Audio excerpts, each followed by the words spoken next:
बिस्मिल्लाहिर्रहमानिर्रहीम। मैं इस वक्त president district bar association Mirpur Chaudhry Shakeel Zaman साहब के मेहमान के साथ यहाँ पे बैठा हूँ। एक अहम मेहमान कोटली से तशरीफ़ लाए हैं, जनाब बशीर तबस्सुम एडवोकेट साहब। जो मेहमान आपके तशरीफ़ लाए हैं, ज़रा उनको तारुफ़ तो करवाइए आप। बिस्मिल्लाहिर्रहमानिर्रहीम। ये जो हमारे मेहमान कोटली से तशरीफ़ लाए हैं, Chaudhary Abdul Razak advocate Supreme Court हैं जनाब। ये डिस्ट्रिक्ट बार एसोसिएशन कोटली के प्रेसिडेंट हैं और ये बड़े मुतर्रक और वेरी एक्टिव प्रेसिडेंट भी हैं। और हमारी जो बार एसोसिएशन होती हैं पूरे आज़ाद कश्मीर में हैं, उनका हर ज़िला से ज़िला तक और तहसील भर जहाँ बुकला की बार एसोसिएशन है, वहाँ सब का एक बेहतरीन कोऑर्डिनेशन होता है और एक बेहतरीन तल्लुक़ होता है और आपस में मेल जुल कर मामलात भी हल करते हैं।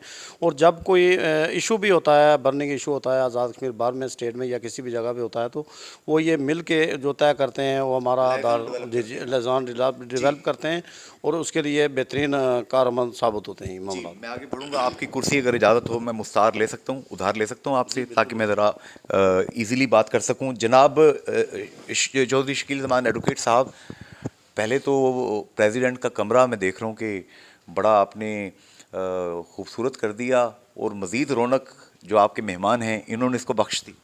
बिस्मिल्लाहिर्रहमानिर्रहीम, अल्हम्दुलिल्लाहि रब्बिल आलमीन। सबसे पहले तो मैं जनाब आपका शुक्रिया अदा करता हूँ कि आप स्पेशली यहाँ पे और इंटरव्यू के लिए आज खुशकिस्मती है कि चौधरी रज़ाक साहब जो प्रेसिडेंट डिस्ट्रिक्ट बार कोटली के हैं वो भी मौजूद हैं। और जब कोई कैबिनेट मुंतखब होकर आती है तो पूरे आज़ाद कश्मीर, क्योंकि मीरपुर की जो है डिस्ट्रिक्ट बार मीरपुर है, ये आज़ाद कश्मीर की सबसे बड़ी बार है और उस लिहाज से भी हमारे ये फ़राइज़ में शामिल होता है कि एक लिज़ान जो है तमाम आज़ाद कश्मीर में जितनी भी बार्स हैं उनके साथ हो। तो कोटली तो बेसिकली हमारा दूसरा घर है और कोटली के बगैर इस डिवीज़न में भी आता है और इसके बगैर वैसे भी नहीं है। अगर हमारा आपस में कोऑर्डिनेशन नहीं होगा, अगर वकला का तमाम जितनी भी आज़ाद कश्मीर में कैबिनेट्स हैं उनका आपस में एक लिज़ान और कोऑर्डिनेशन होकर हमने चलना होता है। और rule of law, specially independence of judiciary और safeguard of fundamental rights, ये वो जो चीज़ें हैं जो हर वक्त हमें ख्याल रखना पड़ता है और हमारी अवलीन तरजीह में होती है, वो यही होती है कि कानून की बालादस्ती होनी चाहिए, इसको इम्प्लीमेंटेशन कैसे होनी चाहिए, बेंच और बार का आपस में रिश्ता कैसा होना चाहिए। और मेरा ख्याल है कि इस दफ़ा अल्लाह ताला की तरफ से हमें कोई खुशकिस्मत है हम कि जितनी भी बार्स हैं, जितने भी प्रेसिडेंट्स हैं, जितने भी हैं, उनका बेंच और बार का जो लिज़ान है ना, वो बड़ा एक आप कह लें यूनिक और बड़ा खूबसूरत अंदाज से हम चल रहे हैं।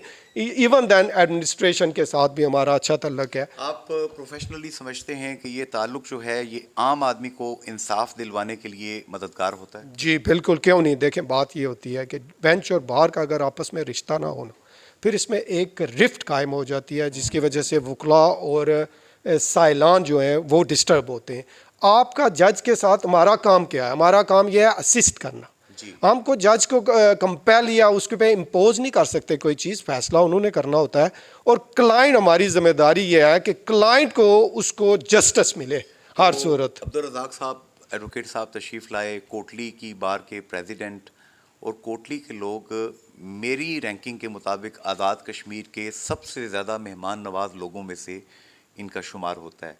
तो क्या मीरपुर वाले भी मेहमान नवाजी के तकाजे जानते हैं या भूल गए हैं? नहीं, ये नहीं आप कह सकते। मेरा ख्याल है कि डिस्ट्रिक्ट बार मीरपुर की ये जो कैबिनेट है, इस दफ़ा जितनी मेहमान नवाजी हमने की या जितने फंक्शंस हमारे हुए, मेरा नहीं ख्याल, आप पीछे चले जाएं देख लें कि इतने फंक्शंस हुए हुए। ये बात आपकी बिल्कुल दुरुस्त है कि कोटली की जो है वो मेहमान नवाजी में अगर आज़ाद कश्मीर में देखा जाए तो न टॉप रैंकिंग पे है। बहरहाल दूसरे नंबर पे तो हम भी हैं, सेम ही है। असल में बात ये होती है कि जो ये मेहमान नवाजी होती है, ये अल्लाह ताला की तरफ से जब मेहमान आता है ये गिफ्ट होता है। और इसको इसी गिफ्ट के लिहाज से या अपनी उस इज़्ज़त के लिहाज से जब मेहमान आपके घर से जाता है ना, तो वो जितनी भी आपकी वरीज होती हैं, आपकी परेशानियां होती हैं, वो साथ लेके जाता है। जी, उनको टाल देता है। जी, मैं आपकी इजाज़त से आपकी सीट जो है स्वैप करूंगा। इस वक्त चौधरी अब्दुल रज़ाक साहब जो हैं कोटली से आप तशरीफ़ लाए हैं, डिस्ट्रिक्ट बार कोटली के सदर। कोटली के बारे में आपको बताता चलूँ कि आज़ाद कश्मीर का सबसे ज़्यादा आबादी वाला जो ज़िला है वो कोटली है। सबसे ज़्यादा मेहमान नवाज लोग जो हैं वो कोटली के हैं। मेरा अपना इंटरेक्शन कोटली से बहुत अच्छा रहा है। मेरी दिल की फीलिंग जो है वो मैं आपसे शेयर कर रहा हूँ। सर, आप तशरीफ़ लाए यहाँ पे, बहुत ही दोस्ताना माहौल में गुफ्तगू हो रही थी। जब मैं एंटर हुआ बहुत ही कहकहे यहाँ गूंज रहे थे। कैसा लगता है मीरपुर तशरीफ़ ला के सर? बिस्मिल्लाहिर्रहमानिर्रहीम वस्सलातु वस्सलामु अला खातिमुन नबिय्यीन। सबसे पहले तो मैं आपका शुक्रिया अदा करता हूँ कि आपने हमें ये अपॉर्चुनिटी मुहैया की बात करने की। और उसके बाद मैं ये गुजारिश करूँगा कि ये बेसिकली जो है ना, ये हम सारे सब के सब, ये भी और मैं भी और आप भी, ये सारे मीरपुरी हैं। चूँकि ये मीरपुर जो है ये डिस्ट्रिक्ट, ये पुराना डिस्ट्रिक्ट है और उस वक्त बेम्बर और कोटली सब डिवीज़न हुआ करते थे। इसके पहले कोटली 1974 में डिस्ट्रिक्ट बना है और उससे पहले जो है वो इसका मीरपुर का वो सब डिवीज़न था। इसी तरह बेम्बर भी सब, बेम्बर बाद में ज़िला बना है कोटली से भी। तो अब ये पॉपुलेशन बढ़ने की वजह से इन्होंने एक तकसीम कार करके और ये इंतज़ामी यूनिट बनाकर अलग अलग ज़िले बना दिए हैं। अब ये कोटली में देखें, कोटली आज़ाद कश्मीर का सबसे बड़ा ज़िला है आबादी के लिहाज से। उसके 6 सब डिवीज़न है इस वक्त। किसी और ज़िले में 6 सब डिवीज़न नहीं है पूरे आज़ाद कश्मीर में। तो इस लिहाज से, आबादी के लिहाज से कोटली सबसे बड़ा ज़िला है। और ये जो आपने खद्दो खाल की बात की है मीरपुर या कोटली वालों की मेहमान नवाजी की या दीगर मामलात में, तो ये मैं गुजारिश करना चाहता हूँ कि ये बेसिकली हम सब एक ही हैं। इसलिए कि एक घर को जब तकसीम करे बंदा 3-4 भाई हों, अलग अलग घर बना लें तो उनकी आदतें वही रहती हैं जो पहली होती हैं, तो उसमें कोई फ़र्क नहीं आता है। अच्छा, एक अहम बात जो मैं आपसे जानना चाहूँगा, 47 से लेके अब तक वकला की तादाद में बहुत सारा इजाफा हो गया। हमारे 3 ज़िले थे, 3 से 10 बन गए, ज़िलों में भी इजाफा हो गया। जजेस की तादाद कम थी, बढ़ते बढ़ते कहाँ पहुँच गई। अब भी लोग उसी मुहावरे को रिपीट करते हैं, अल्लाह हस्पताल और कचहरी का मुंह किसी को ना दिखाए। खालिद रशीद साहब जब मोअज़्ज़ज़ जस्टिस नहीं बने थे तो मैंने उनसे सवाल पूछा था वकील की हैसियत से कि आप लोगों को क्या मशवरा देते हैं, तो उन्होंने कहा कि मैं मशवरा देता हूँ अपने मसले कोर्ट से बाहर सेटल किया करें। मैंने हैरान होकर कहा, खालिद साहब ये वकील हो के आप ये कह रहे हैं? उन्होंने कहा मैं बड़ा महंगा वकील हूँ लेकिन मैं सच्ची बात कर रहा हूँ कि आप बाहरी मसले सेटल करें। क्या अदालतों में इंसाफ नहीं मिलता मजलूम को? अदालतों में इंसाफ मिलता है लेकिन लेट मिलता है। इसकी वजह यह है कि आप दुनिया के जिस मुल्क में चाहे चले जाएं, वहाँ पर ये हाल नहीं है कि एक कोर्ट में 100 150 मिसल लगी हुई है समात के लिए। तो वो जज साहब बहुत ज़्यादा करें तो कितने मुकदमे समात करेंगे? 5 करेंगे, 10 करेंगे। उन्हें जो मुकदमे जो समात करने हैं उसके फैसले भी करने हैं, उसके लिए टाइम भी चाहिए। मैंने बरतानिया का विज़िट किया है, अमेरिका का विज़िट किया है, बाकी दुनिया में आप देख लें कि वो गिनती के मुकदमात लगे होते हैं, कहीं कोई 10 लगे होते हैं, 4 लगे होते हैं, 12 लगे होते हैं। 150 मुकदमा किसी अदालत में नहीं लगा होता। तो ये माशरे में नाइंसाफ़ी है। मैं ये कहता हूँ कि इसमें इसको क्विक डिस्पोजल के लिए अदालतों का क़याम जो है वो बढ़ाना चाहिए। अदालतें ज़्यादा होने जजेस भी ज़्यादा होने चाहिए। ज़ाहिर है जजेस होंगे तो अदालतें होंगे, जब अदालतें तो जज ही होते हैं ना। एक मुझे फिल्म का वो डायलॉग सुल्तान राही साहब का शायद था, याद आ गया कि अदालत बंद है और चोर खुले घूम रहे हैं, 24 घंटे काम कर रहे हैं।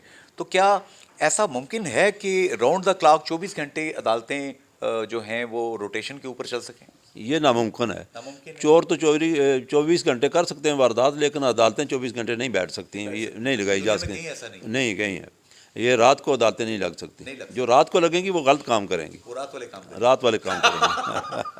थैंक यू वेरी जी शकील भाई, आखिरी मैसेज जो मीरपुर के लोगों को, आज़ाद कश्मीर के लोगों को आप देना चाहें कि एक आम आदमी जब वो उसके साथ कोई जुल्म होता है, वो मजलूम होता है ना, तो वो देखता है वकील साहब की तरफ, फिर जज साहब की तरफ, फिर वो अपनी जेब की तरफ देखता है, फिर अल्लाह की तरफ देखता है। ऐसा क्यों? बात यह है, एक बात का मैं जवाब दूंगा। आपने पहले कहा कि यहाँ पे चोर जो है खुले हैं और दूसरे यहाँ पे अदालतें भी बंद हैं, उसके अलावा लिटिगेशन बहुत ज़्यादा।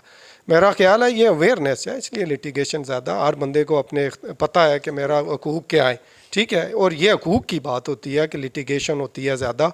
हाँ, इसका डिस्पोज ऑफ करना वो ज़ाहिर है, उसके लिए आपको तादाद चाहिए, जजेस की भी, कोर्ट्स की भी चाहिए, वो ज़रूरी होती है।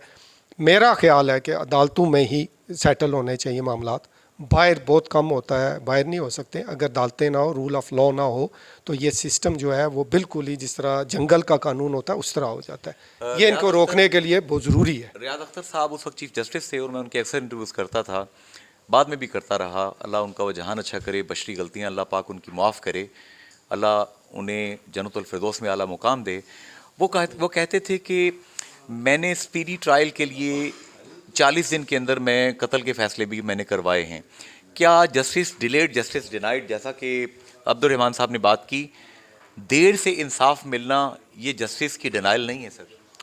देर से मुराद आप 20 साल, 25 नहीं नहीं ऐसी कोई बात, देखें ना जो होते हैं ना सिविल लिटिगेशन, ठीक है, उसकी प्रोसीजर जो होता है वो बड़ा लेंथी होता है और उसमें ये चीज़ें होती हैं कि एप्लीकेशंस आ जाती हैं, उन पे सबसे पहले डिस्पोज ऑफ होता है, उसके ऊपर रिवीजन चली जाती है, फिर आप सुप्रीम कोर्ट में चले जाते हैं, इसलिए लंबा होता है।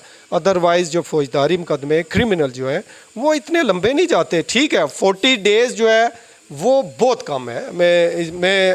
मेरा जो ख्याल है कि इंसान के लिए जो चीज़ है वो रोबोट नहीं है, रोबोट नहीं है, वो इंसान है। बशरी तकाज़े हैं, उसमें थोड़ी बहुत देर या सवेर हो सकती है, ज़्यादा नहीं होनी चाहिए। एक एवरेज जो लिमिट होती है वो ज़रूर होनी चाहिए और वही चल रहा है। बहुत ज़्यादा अब तो मेरा ख्याल है अब ये कहना मुनासिब नहीं है कि इस दफ़ा 5 साल के अंदर जो काम हुआ है जुडिशरी में वो मेरा ख्याल है तारीख़ में काम नहीं हुआ। बिल्कुल इसमें कोई नहीं है कि high court, credit goes to Raja Saeed Akram Khan साहब, राजा सदाकत साहब, बिल्कुल चीफ जस्टिस साहबान को यह जाता है। सुप्रीम कोर्ट का प्रोसीजर तो आई बड़ा स्मूथ एंड कॉम है। मैं खुद एडिशनल एडवोकेट जनरल रहा हूँ, 2 साल में मैंने वहाँ पे काम किया। आप बिलीव करें कि वो मैकेनिज़्म जो है बहुत ही आउटस्टैंडिंग है। वहाँ पे तो आप कह ही नहीं सकते कि आपको तीन से ज़्यादा एडजमेंट मिले। और जो जितने जजेस की मैं अप्रिशिएट करूँगा, ख़ास तौर पर हाई कोर्ट ने जो बैकलॉग लगा हुआ था लिटिगेशंस का, मेरा नहीं ख्याल था कि वो जजेस ने दिन रात काम किया। अभी एक छोटी सी मिसाल देता हूँ, यहाँ पे अभी जस्टिस खालिद शीह साहब आए, 25 डेज़ में उन्होंने 278 जजमेंट के फैसले किए हैं। मेरा नहीं ख्याल कि इससे ज़्यादा मसला आप क्या कह सकते हैं कि एक दिन में आप 120 तक अगर फैसले कर रहे हैं, सुन भी रहे हैं और लिख भी रहे हैं, मेरा ख्याल है आउटस्टैंडिंग। और ये सिर्फ ये नहीं है, पूरे आज़ाद कश्मीर में जो जुडिशरी है, मैं हायर जुडिशरी और जो डिस्ट्रिक्ट जुडिशरी है उनको भी अप्रिशिएट करूँगा कि आजकल ये वो हालात नहीं रहे जो पहले थे कि साल साल आपकी लिटिगेशन चलती रहती थी, लेकिन अब स्पीडी ट्रायल है। अल्लाह ताला इसी तरह इन्हें जो है काम करने के भी। और इसमें मैं आपको बताऊं, इसमें जो कंट्रीब्यूशन है वो लॉयर्स की भी मोर देन 60% है। अगर लॉयर्स ना चाहें तो मेरा नहीं है कोर्ट काम ही नहीं कर सकती। सो वकीलों का भी जो है ना, उन्होंने भी इसमें बढ़ चढ़ के काम किया और अपने दिन रात लगाएं। हम भी कहते हैं कि हमने भी लगाएं कि अब वो कंसेप्ट आहिस्ता आहिस्ता ख़त्म हो रहा है कि आपका वो केस है जी, आज नहीं तारीख ले ली, कल तारीख ले ली। नहीं, अगर आप प्रोसीजर आज कर देखें तो मेरा नहीं ख्याल है 2-3 से ज़्यादा एडजमेंट मिलती हैं। सो इंसाफ मिलता है, इंसाफ के लिए अदालतें ही होती हैं और मेरा ख्याल है ये खूबसूरत है कि अदालतें ही इंसाफ करें तो बेहतर है।